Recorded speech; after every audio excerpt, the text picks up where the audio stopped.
Hey all, Rick Bassman here, live, talking tough, calling from the upcountry of Maui, where it's calm and quiet and eerie again today. Hawaii is shut down hard, but it's peaceful here. Crazy, crazy week in the world, but it's quiet and peaceful here, at least, I'm happy to report. The two gentlemen we have on today are coming to us from pretty busy areas, so I'm going to want to ask them about how the world looks from their perspective. I'm excited about the guest today. You know who's on, of course, Chavo Guerrero and Guy Mezger. There's a lot of reasons I love this, what I call superhero team up, this particular one today. One is, well, here's a big one. From their respective worlds and disciplines, the worlds of pro wrestling and mixed martial arts, these guys are two of, in the annals of those sports, these guys are two of the most storied middleweights, light heavyweights that there are. They have, to coin a phrase, we all know they've been there and done that. And I'm looking forward to talking to them a little bit about their ring and cage wars, but mostly about their lives outside of those disciplines. These are two guys that, we've been friends, Chavo and I, for a long time. I've known Guy for a long time. We haven't been in touch too much lately, but what I do know about them, post their full-time in-ring and cage careers, is they're both very active professional guys who, in my estimation at least, have their heads on straight, especially now in this crazy time. So without any further delay, I want to bring on my two guests. Oh, one more thing to mention. Another reason I like this. Okay, these guys, they're legends, as I mentioned. Chavo in pro wrestling, Guy in mixed martial arts, especially in those middle and light heavyweight divisions. But as I found out briefly before we went live here, they have never met. And that always makes for an interesting dynamic. So I'm glad to introduce to my audience and to each other, Guy Mezger and Chavo Guerrero. Hello. Guys, how you guys doing? Hey, good. Glad to be here. You two have never, you obviously know about each other, but you two have never met before. It's really cool to see the two of you together here. Thanks for coming on. I really appreciate it. Thank you. Rick, I can't hear you, brother. I'm sorry? Uh-oh. I can't hear Rick. I can hear you, Guy. I can't hear Rick. Maybe I can hear Guy as you're well. not sure Guy, everyone can see you and hear you. Yeah, I can hear everybody. Okay, great. I want to do this real quick. Chavo, Guy, hear. And Chavo's off. He's going to come back on. We had this glitch, everybody watching, before we got started. That's why we're running a little bit late. Sometimes this happens, as we always like to only half joke. They can put a man on the moon or Mars these days, but can't quite get streaming technology right. But we'll slog through. We always do. So hang tight for Chavo Guerrero. In the meantime, the king of Pancrase and UFC legend, and my buddy in Texas, Guy Mezger. How you doing, Guy?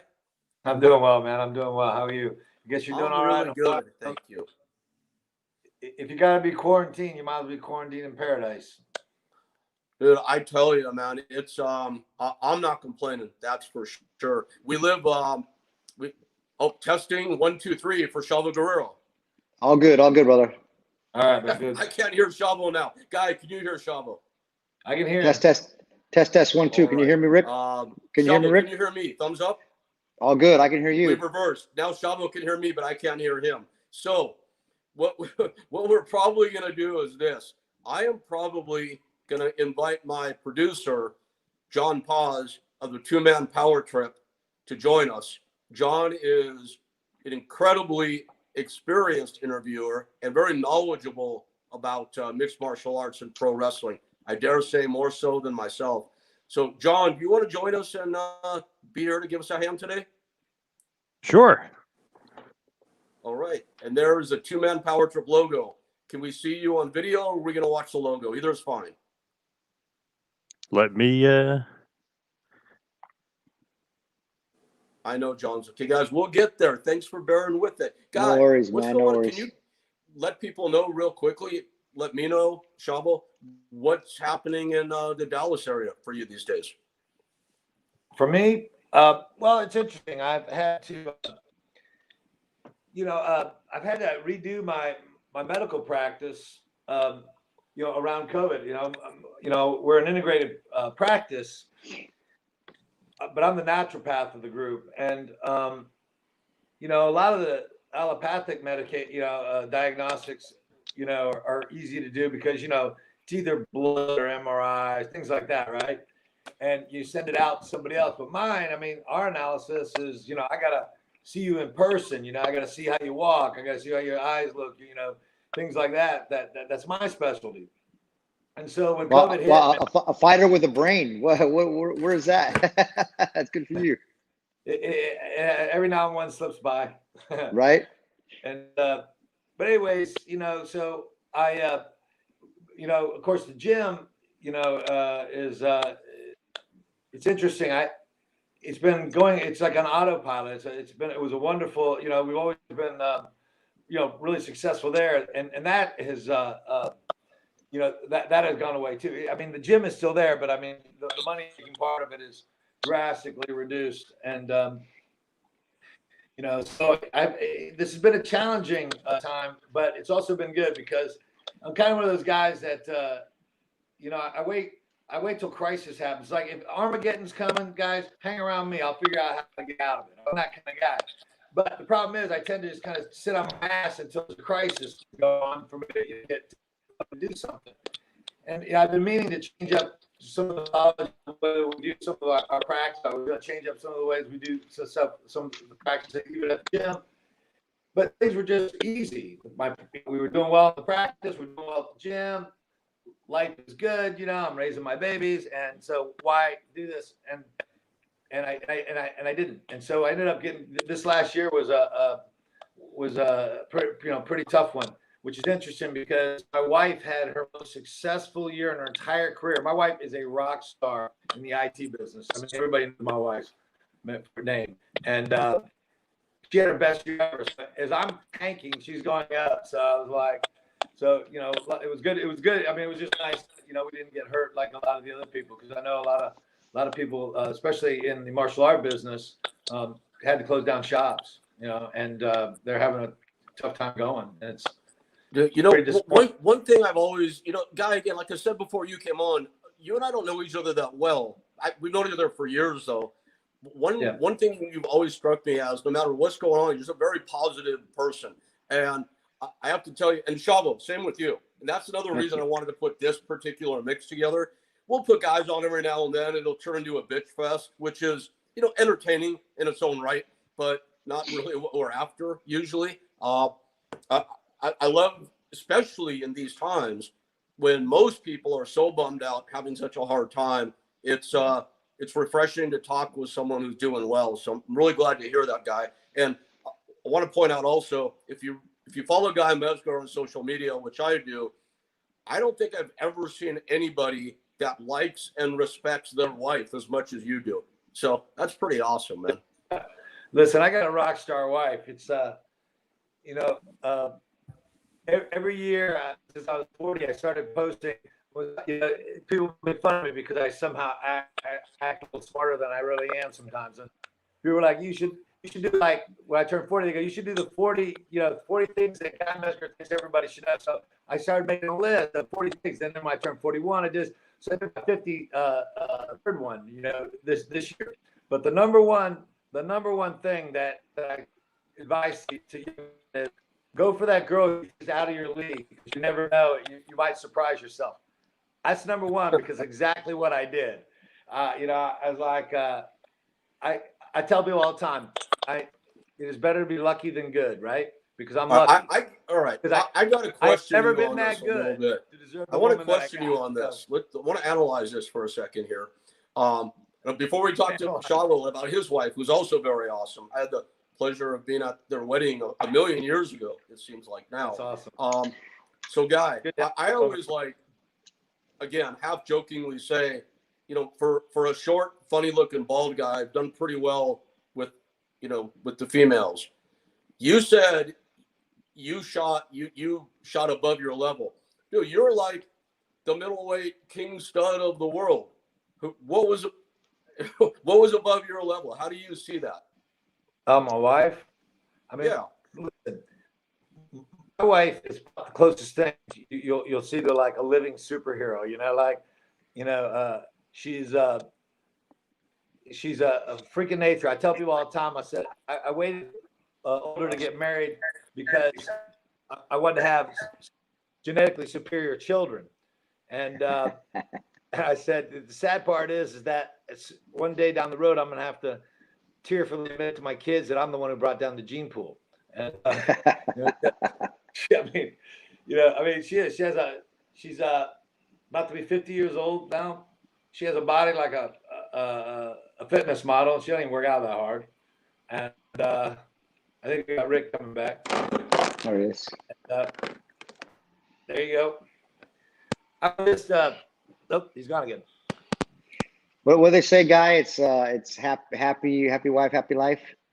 That's kind of true, right? It's kind of true, man, for sure, man. I always know that when my wife's happy, my life is usually going a lot easier. Yeah. Well, Rick was saying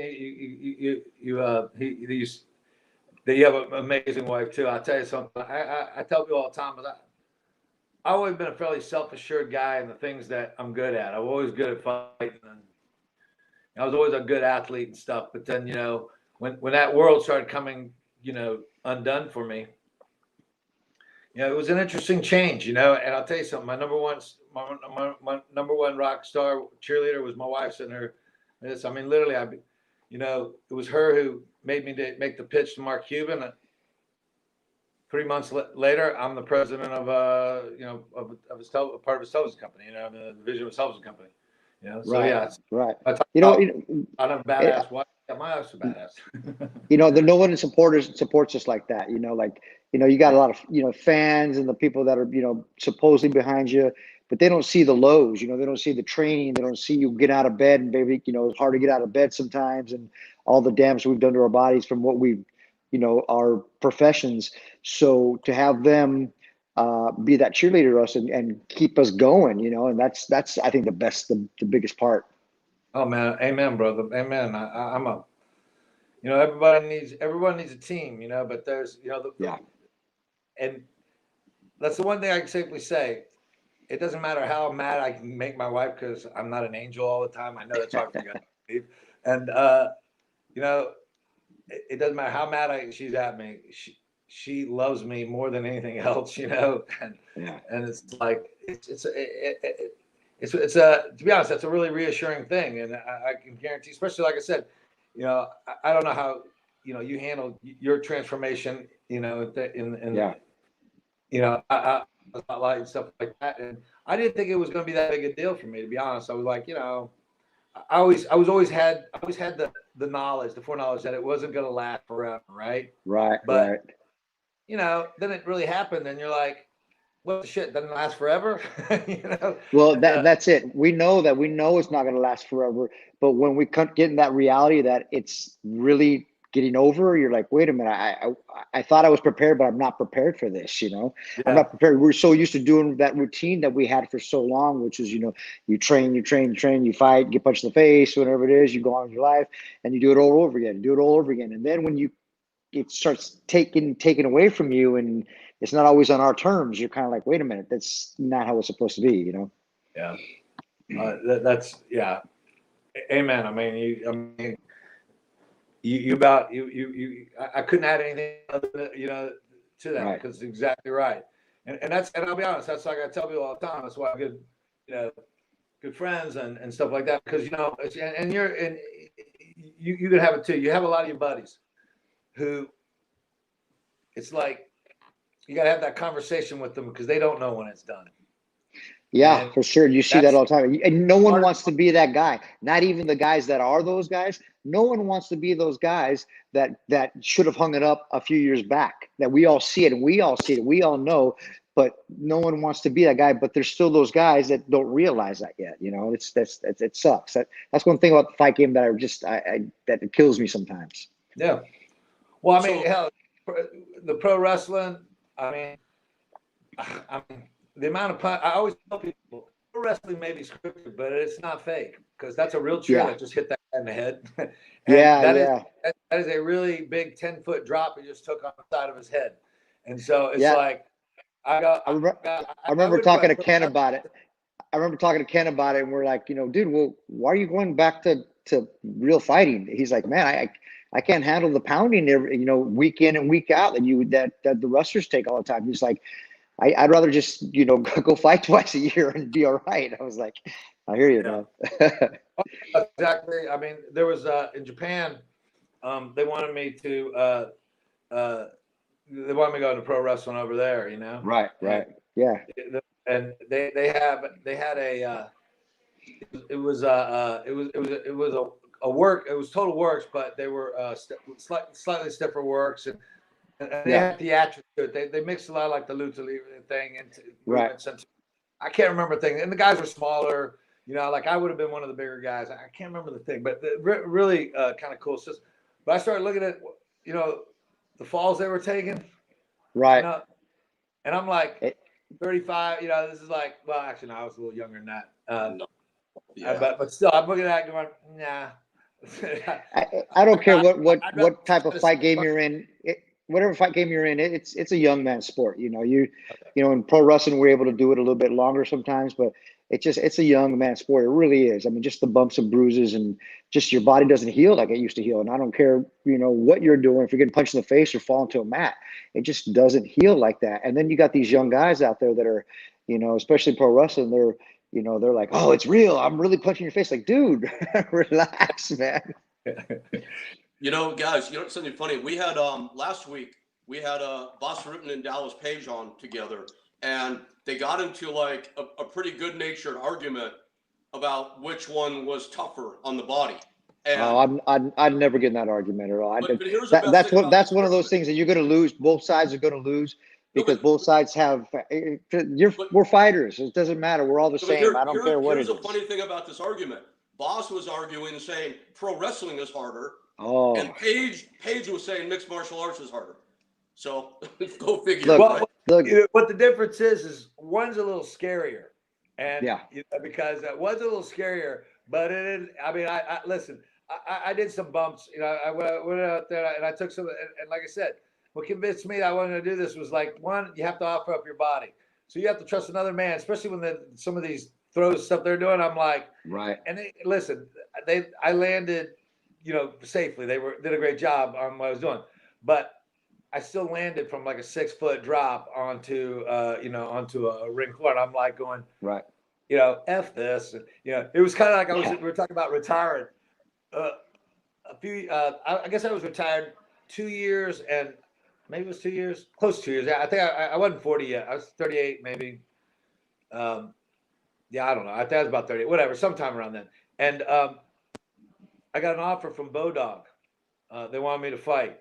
And I told my wife, like I said, when I retire, I'm not going to be one of those guys that jump back and forth and do that stuff. I said, when I'm done, I'm done. But to be honest, man, that guy at Bodog, he was throwing stupid money. I mean, stupid money. And It's I'm hard like, to pass that money up, man. It's hard Yeah, to pass I'm it up. they want me to fight Hodger Gracie, and I saw him, and he's an amazing jiu-jitsu guy, but I beat him fighting, right? So I was like, for that kind of money, I would have fought the entire Gracie clan at first. And Right. so I said, all right, before I agree to this, I said, I want to see how hard it's going to be to me to get back in shape. And they say, yeah, no rushing. So I started training. I spent about 6 weeks, wrestling, doing my wrestling, my submissions. About 3 weeks into it, I got my wind under there. I felt good, wasn't injured. So I saw I go down to the boxing gyms, go down to old Curtis Coates, the world famous. He's recently died this year, which is sad. But Curtis Coates' gym, he was one of my first boxing coaches, and he was a world champion back in the 50s and 60s. And I went down to his gym and started training, and I didn't even really get hit. I just got banged. And after 2 weeks of that, I called him up and said, "No, man, I'm staying retired." Well, that's it. I It doesn't. don't want to take the banks anymore. I said, Pe- take it. People ask me like, how do how do you guys, rehearse, or how do you guys practice? I go, we don't practice. It hurts too much. I don't practice. Now, just like fighting when you're in there and you're facing another person, to me, nothing really hurts. I mean, for the most part, you know, I mean, you can slam me through the tables, you can hit me with chairs. It's like, you know, you get in that mode, in that mode where you like that pain. You're like, come on, bring it, bring it. But it's afterwards. It's afterwards. It's, you know, 2 or 3 years or 4 years afterwards that it starts hurting. It really hurts, you know. When I'm in there, I'm like, you know, kick me in the face. I'm cool. I'll take it. Oh, But yeah. then afterwards, I'm like, oh, dude, what am I thinking about? I'd say it was sparring for me. It's like, you know, it's like I'll get in there and, you know, every now and then one of the, you know, better fighters gets in there, you know, and it's like, and I got that competitive thing and I just keep going, and the next day I'm like, yeah. oh man, it's like, It- it sounds like microwave popcorn, you know? It's funny the amount of pain that we get used to taking, that we enjoy, you know, especially back then when you're younger, you're like, all right, bring it, bring it. You know, hit me harder. But now I look at it now going, oh, no wonder you know, it's hard for me to move sometimes because of all those times that we were enjoying that pain. Yeah, I never really, I always tell people reason I had so many fights and got, you know, some of my brains was I was very difficult to hit. In fact, you know, Right. really started getting hit was about what I said, it was in my 30s. I never really got caught before that. You start slowing down, yeah. But in my 30s, I, you know, started slowing down a little bit, and I got caught, you know, with guys that I think if I was in my 20s, I wouldn't have been caught by. Sure. But that's the curse of age. But I always tell people, the reason I did that was because of my first boxing experience. I tell people it's also the same reason why I became a wrestler. In 1976, I was 8 years old, and the Rocky movie came out.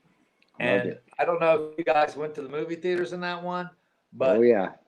Yeah. All right. Well, you remember people were cheering in the movie. They were cheering in the movie as if their cheering was going to change the outcome of the movie, right? I was one of those guys. I'm on top of my chair. I'm 8 years old. And I'm like, Rocky.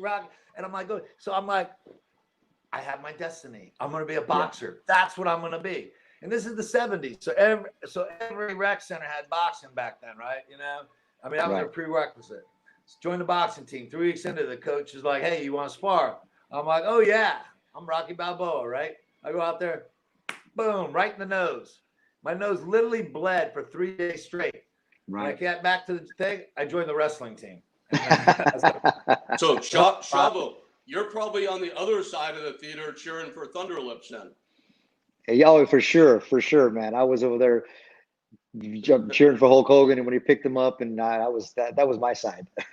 Because, well, especially back then there really wasn't, you know, MMA wasn't as prevalent. So, or actually really MMA wasn't really around like it is now. But so there was always that debate, you know, can a wrestler beat a boxer? And, you know, being a wrestler, I was always like, yeah, of course. You know, we amateur wrestled our entire life. I wasn't even really allowed to get into a wrestling ring. Well, we did, but we amateur, they were like, they always stressed on me, you know, amateur wrestling. And I wanted to hit the ropes. They're like, no, not yet. So, you know, my grandfather, we were judo and wrestling and a little bit of jujitsu that was around. So I was, you know, I grew up with Carlos Palomino Jr.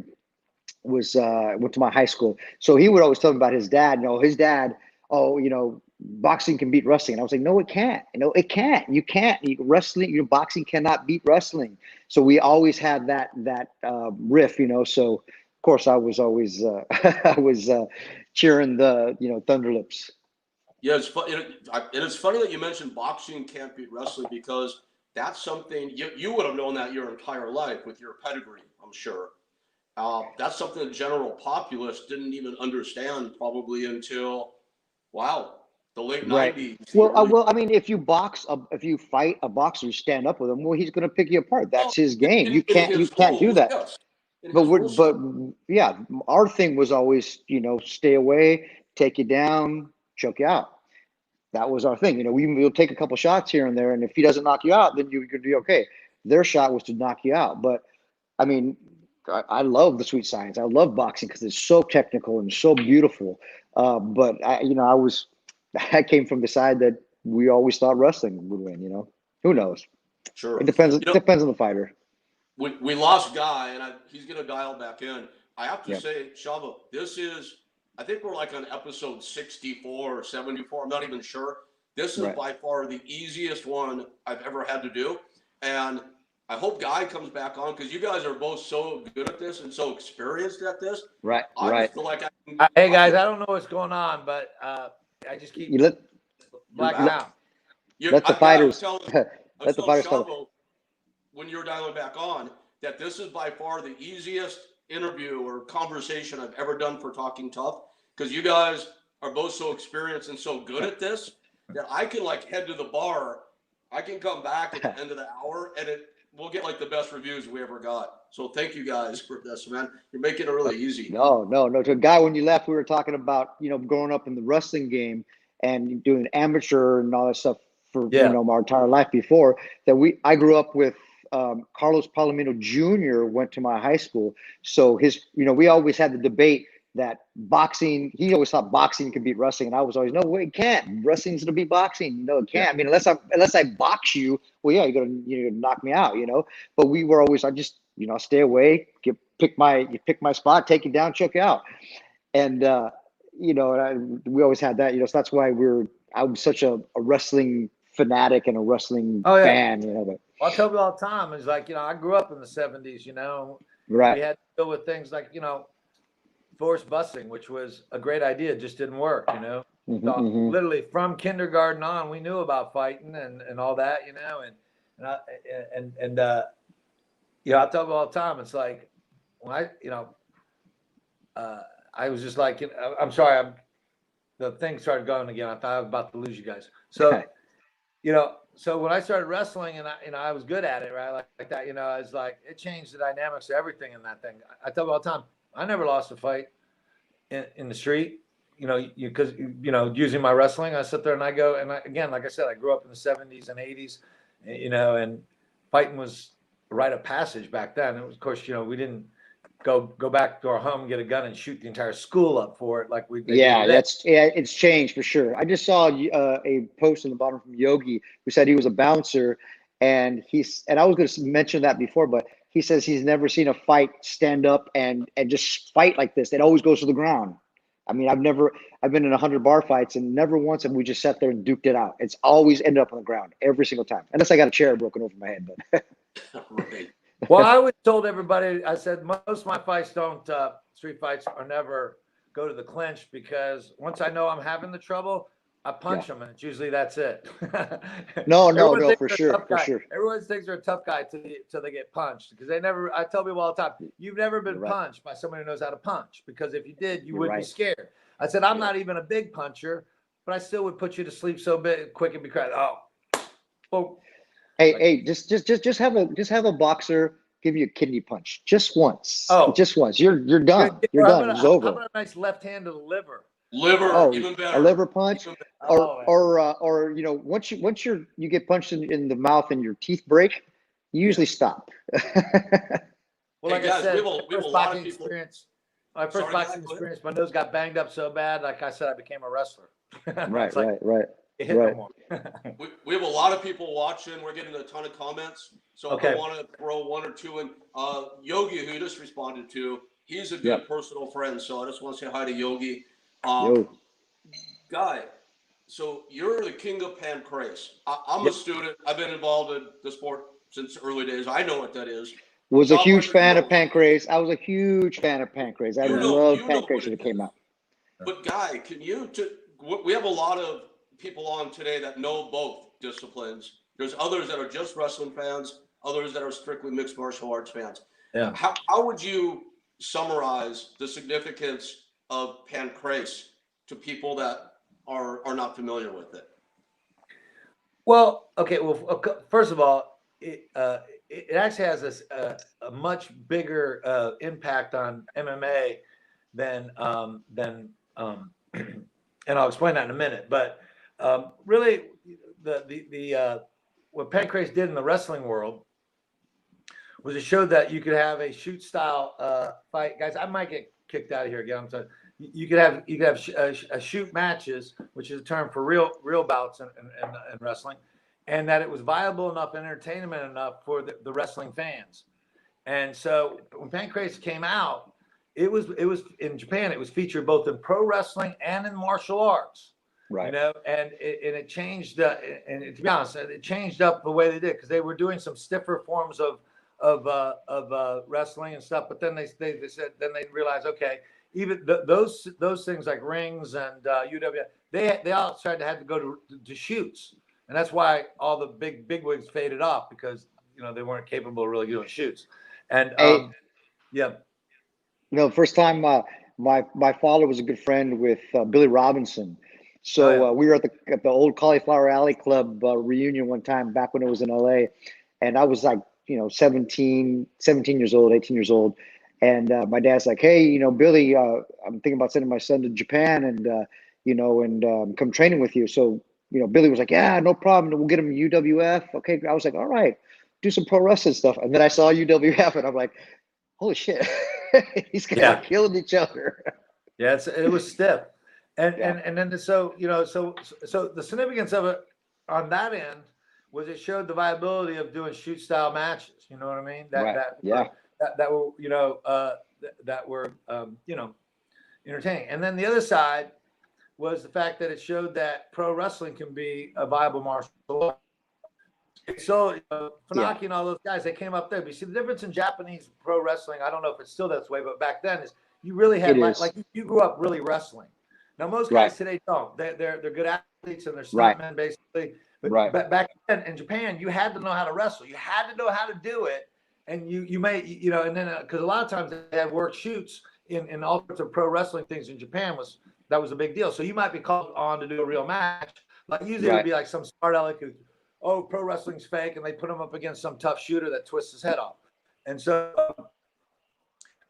all those guys could go back there. If they wouldn't even train you, especially in Japan, if you didn't know how to actually shoot a little bit, because you had to be able to take care of yourself. And they would always look at it like, very legit. You had to be legit to be able to do the work part. Exactly. And so really that was kind of the cool thing. Basically, it showed pro wrestlers that, hey, we can do real stuff and still be viably entertaining, And then we showed the wrestling world showed, hey, that wrestling, pro wrestling is badass and it's real. When it's real, you can it's a viable martial art. And that's what leads to the next part. Yeah. And then all those Japanese wrestlers, I mean, you got like Fujiwara was a pro wrestler for years. Sakuraba, pro wrestled. Got so many of them that were legit shooters that were pro wrestling. Yeah. Oh, well, Sakuraba, Suzuki, Funaki. I mean, you go laundry list. Funaki, yeah. But anyway, so the other part is that MMA. Okay, so MMA. Remember, it was no holds barred, right? Right. How do you train for that? Right. So that's really the other influences that came with Pancrase was that it showed how, because I had 30-minute matches, right? So they showed how to train kick punch wrestling in and the long bout. So basically, it gave gave people an idea, a format to do your training. Because how do you train for no rule? How do you train for no time limits? How do you train for like these no weight classes? There wasn't a format. If you go into a boxing ring, okay, these are the right. I got kicked off again. He got kicked off. Keep going. We lost him. We lost him again. Man, I feel like a fan today. This is, like I said, this is fun. I appreciate this. We can stay on that thread, or we can throw some Chavo Guerrero specific questions at you. Let's do that real quickly. All right. So Von Lewis is asking. We had Gory Guerrero, which the world knows about, and then we had your dad, Chavo Senior, and then of course your Eddie and Hector. And Mondo, yourself and Mondo, my friend Mondo. Right. Is there another generation of Guerreros on the way? We had Eddie's daughter, Shaw, was doing some stuff with WWE. And since she's walked away, I don't know right now. I have two sons, but man, I just such a tough game. I told them to go get your degrees and we'll go from there. But it just, there's a lot of second and third generation wrestlers that are out of work, so. Sure. It's one of those that there was no guarantees, and it's such a hard life. I just did not want to. I just not wish that upon him. Me, it was a different story growing up because that was our life. We had our my grandfather's wrestling promotion, and we all grew up in the wrestling business with a wrestling ring in the backyard, and that's all we did. We ate, slept, drank wrestling. Yeah. So it was different. I didn't want to go that route with my kids, man. I didn't want them to. If they wanted to, different story, but I didn't want to, them to, hurt to get out of bed and, all the stuff that go along with the traveling, the being away from your family. It's tough, man. It's not easy, not for everybody. Well, I think you've already answered this question, but I'll ask anyway. So if one of your boys was to call you tomorrow and go, hey, Dad, this college stuff is awesome and all that, but I think I'm going to quit and sign with Next, what would you say? I'd say don't be stupid. Get your degree. It's not like you're getting a degree when you're 30. You're getting a degree when you're 21 or 22. You're perfect age. Get your degree, and then let's go. Then I'm all for it. I'll train you, and we're for it. But definitely get something to back up on because so many of it. I didn't have a backup game. I had no backup plan. I just did it thinking, okay, I'm going to be a pro wrestler, and thank God it worked out. But ever since leaving wrestling, I had to reinvent myself through Hollywood and TV shows and stunt work and stuff, and all the different ventures going on. But it's not easy, man. Guys, I'm sorry. You're back. That's all right, man. If you cut out, just keep dialing back in. This is working just fine. No worries at all. Guy, there's something I have to say to you in case you cut out again. I'm about 20 years past due on a thank you. And this is a total non sequitur, has nothing to do with anything else we're talking about, except for maybe kind of sort of bar fight stuff. About 20 some years ago, we were in some BF town in Alabama or Arkansas, I don't remember, for one of the early UFCs. And we were in a nightclub afterwards. And I met this nice young lady there. I was dancing with her. And the local boys were like shooting daggers at me with their eyes. It looked like trouble. But I'm like, oh, it's fine. It's, cool. Everybody's here. I go to the bathroom. These two local boys, big boys, I come out of the bathroom. They're standing there. And they're like ready to, whatever they're going to do. And all of a sudden, man, their eyes went wide, like in absolute horror and fear. And I turned around and Mikey Burnett and Vernon White and Guy Mezger were standing behind me. And that was a good backup, man. I'd pick those three against anybody. I'll tell you, Mikey Burnett has I have one of the funniest stories about him. Hopefully I can use somewhat inappropriate language because absolutely. Oh, we kicked off. Oh well, he can use it when he comes back on. Yeah, no, for sure. That's funny. We have a story like that. One time, my Uncle Mondo was getting into it with somebody in a bar, and there's some other wrestlers there, and he's like standing up this guy, and the guy's ready to fight him, and then all of a sudden the guy just backs down and like kind of cowers away, and my Uncle Mondo's thinking like he's still like, yeah, that's right. He turns around, and Ming and Barbarian are both behind him, going like this. And Ming and Barbarian, if you guys don't know, were two huge. They're Tongan actually, but some of the toughest men in the wrestling business ever. Well, if you subscribe to Legend, which I do, those two are oftentimes considered the two toughest guys when it came down to it. Nobody messed with them. Nobody messed with those guys. Mondo had the Faces of Fear. I had the Lions Den. We were both in good shape, man. That's pretty cool. So before a guy comes back, so you were mentioning that you've been fortunate. You ended up with a great pro wrestling career, right? For lack of a better way of saying it, your after career has been very successful also. Can you let everybody know what you're doing these days? Yeah, man. So there was a guy that kind of helped me out named Rick Bassman that helped me get one of my first jobs in for Grimm for an NBC stunt work over there. So thank you very much for that. But man, so I kind of transitioned into the Hollywood world and started doing, first started out as a wrestling coordinator, and then since I've gone to stunt coordination and kind of behind the scenes, I've done all this stuff on camera. I really love being behind the scenes and creating and, taking something from a concept and seeing it on film. I love that. I love that, and being able to work with the directors directly, and the DPs and the producers, and that's kind of my thing. And eventually, I want to direct and do the whole thing. Now, you were a producer, weren't you, on that tiny little show that went nowhere called Glow? Yeah. Well, I was the wrestling coordinator on that show, and everything wrestling went through me. So, yeah, I was involved in that one. That was a good one. That was like going to the Harvard of television, to be honest. And that was great work, working with Genji Cohen and all the people over there. It was awesome. I could only imagine that. Yeah, it must have been a great gig. I remember reading about you being a producer on that show. Going, wow, he's definitely got his foot in this world solidly now, and that's beautiful.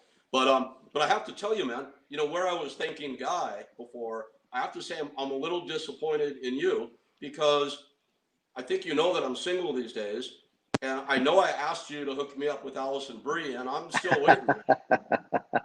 Well, you get through her husband, Dave Franco, first, and go from that. No problem. I learned a few things along the way. I can handle Yeah, that. you did. Yeah, you did. Right on, right on. Cool. Speaking of family, is it okay I know you're a private person. Is it okay to say your wife's name on the show here?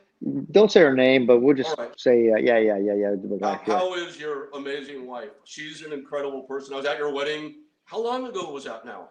22 years, man. Wow. Yeah, 22 years. Yeah, she's doing good, man. She's doing awesome. She's a good girl and has decided to stick around me for a little bit, so she's doing all right.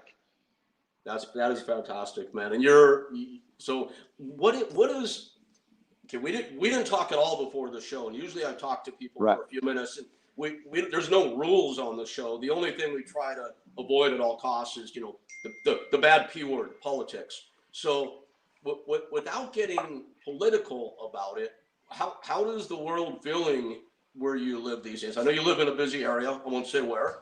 Right. But I mean, how is it to walk outside and interact with your fellow human being? Without getting too political right now, it's such a weird time when you have, my side against your side, and I'm right and your side's wrong. And it's really not. We remember what we are. We're Americans. We're all Americans. Everybody wants the good of our country. So let's compromise and get that thing done. And that's kind of where we need to be. If whoever our president is, if he's successful, then we're successful. That's where it's at. So I hate that politicians pit us against each other, because that's not what it is. You don't always have to agree with somebody, but it's about working together and making something work. So one question I love to ask of guys like you, who are like a really good presence of mind and whatnot, is the following. You and I both know people, especially within our worlds, who are very much on, and I never say what side I'm on. I hope nobody out here even knows, because I don't. Right. But we both know people on the other side. If a good friend of yours, got to be good friends of yours who are on the other side. If you get into a discussion with them and they have to go after it like a dog with a bone, how do you handle that? You know what, man? It's tough, because you're a fighter. You want to fight, but to me, I just think that anybody who is supporting or condoning hate, that's not where I want to be, And no matter policies and this and that, but when you're condoning, hating your fellow American because of their political stance, and that's not cool. I think that's the problem that we get into, because I don't care what side you're on. If whoever I voted for, if they start, crapping shit in the bed, and I'm gonna be like, just because I voted for him doesn't mean give him a free pass. To me, I look at him, I judge him even harder now. I'm like, dude, I voted for you. You better do right, So that's kind of like my stance on it. And I understand everybody's side, but it's just, to me, it's let's love. Let's preach love and unity back together. Well, they say a house divided can't stand alone. So I believe that. Yeah, I do too. From your lips to God's ears, man. I'm hoping. Right. I'm not going to say who I voted for, or if I'm Sure. happy, Well, then we have we a don't, it doesn't matter. We don't care. It doesn't matter. it doesn't matter. Let's move on. It doesn't matter Yes, who you voted for because we know who won. Let's move on and try to be better. Let's get the economy back. Let's get rid of this coronavirus. Let's ever get back to normal. That's whoever's in charge. That should be the number one priority. we are very much on the same page, my friend. I don't know if you see this thing popping up and down. This is my new baby here. I do. To the podcast world. This is to the Talking Tough world. This is Wilson, everybody. And Wilson, what's going on? that I is love an impression of a vicious pit bull he's doing right now. I know. It's crazy, right? Pretty scary, huh? Well, you've always Thank been a pit bull advocate, so and they say they're the most loyal dogs out there, so I love them. Do you have a dog? I do. I have a little rescue dog. He's a little mutt, and he's awesome. He's the best. No, nothing quite like a relationship with your pop. No, man, it's like those things see into your soul, man. They're awesome. Talking about unconditional love, right? Well, without question, without question.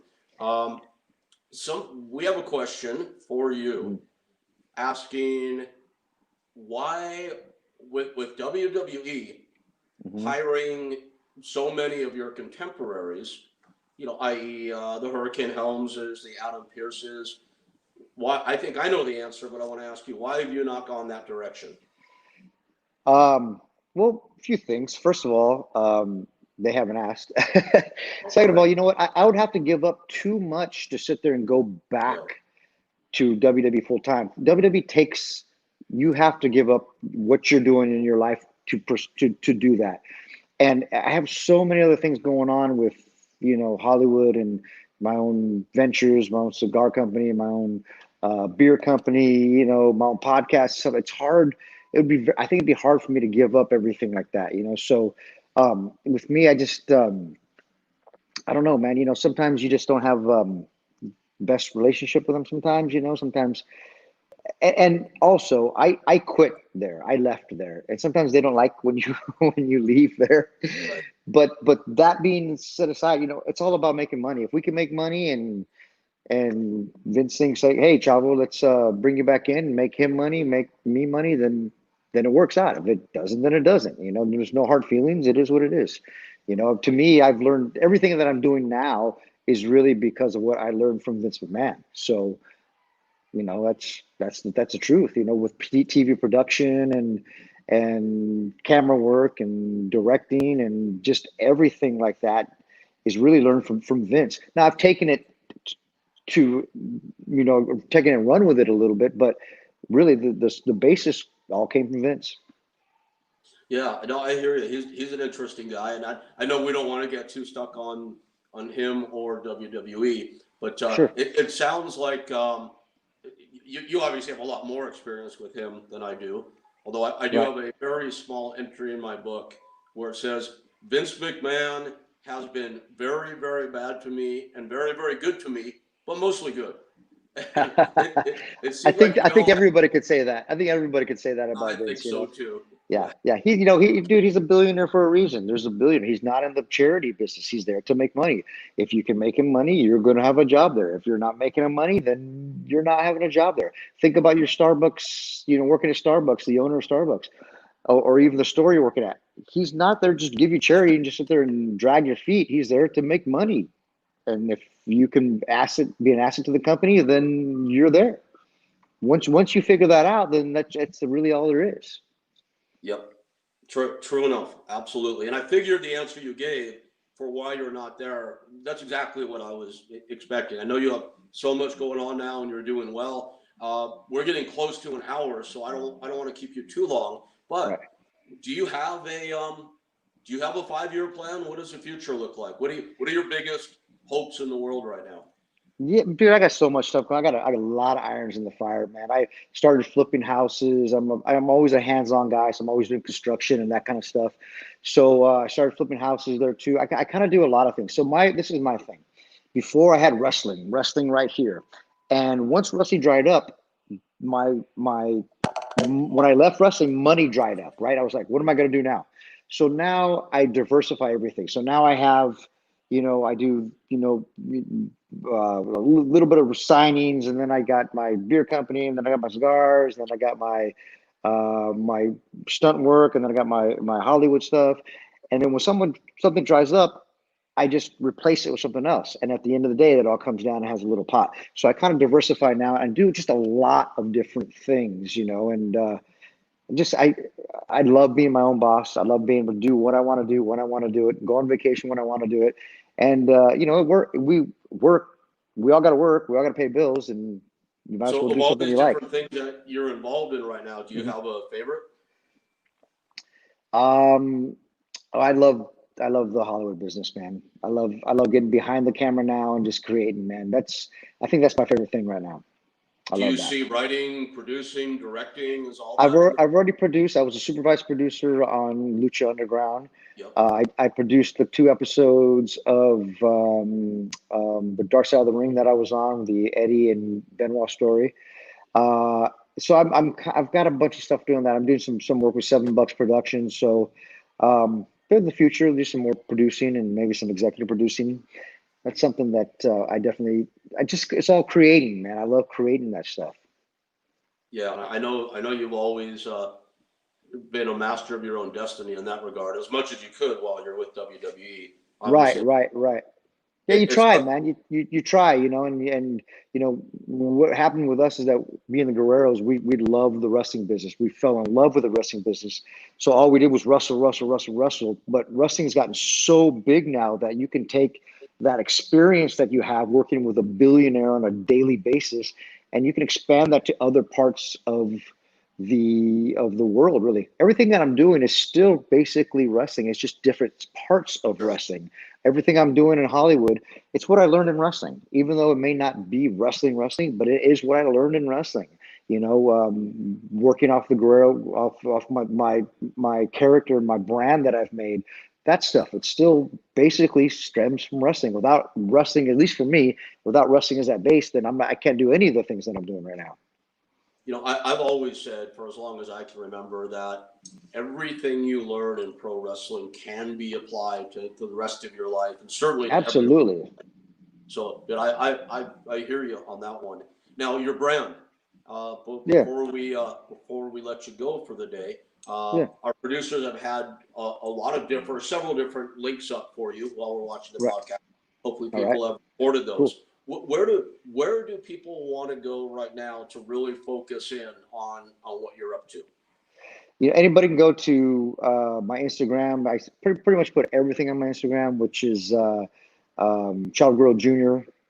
And you'll see what's going on with my Los Guerreros Mexican Lager, my beer, my new ventures that are always coming out there, my house flipping, definitely my Hollywood stuff. What I can post, like right now, I just finished a show that I can't really post about yet, but as soon as I can, I'll start posting about that stuff. And kind of everything's on there. That I think that's, at least for me. I have my Twitter at Mex Warrior also, but that's, Twitter's mostly news. For me, it's my Instagram is, people want to see pictures, they want to see fast, they want to see a quick story. That's kind of where I'm at doing stuff. Okay, so at Chavo Guerrero Jr. Jr. JR. Yep. All right. You'll see. You just put Chavo up in the very first one.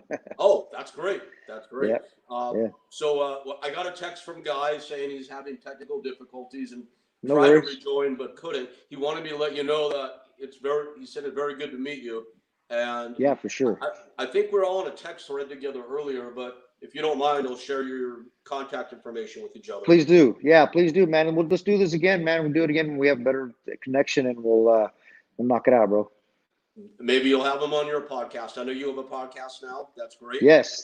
So my new podcast is out, and new episodes coming soon. I just signed a deal with a podcast company, so that's why there's been a lull from the last podcast. But there's about 8 of them out there, and it's called Suplexes and Cervezas with Chavo Guerrero Jr. It's going really good. People are really liking it. It's kind of like feels like being in the backseat of a road trip with the guys, and girls. Yeah. I look forward to watching your progress and your success with that. Thanks, brother. Appreciate you, Chavo, brother. really good to have you on, and good to see you. It's been too long, my friend. It has, and keep Hawaii, keep it warm for me, man. I'll make it up. I'll make it back out there soon. I think Come I'm going to. visit anytime. I'd love to have you. I think once this stuff lates up, I can go be back in Kauai, in June or July. But can't wait for that. If you are, take your 25-minute flight, please, and pop over for a minute. I may do that. All right, man.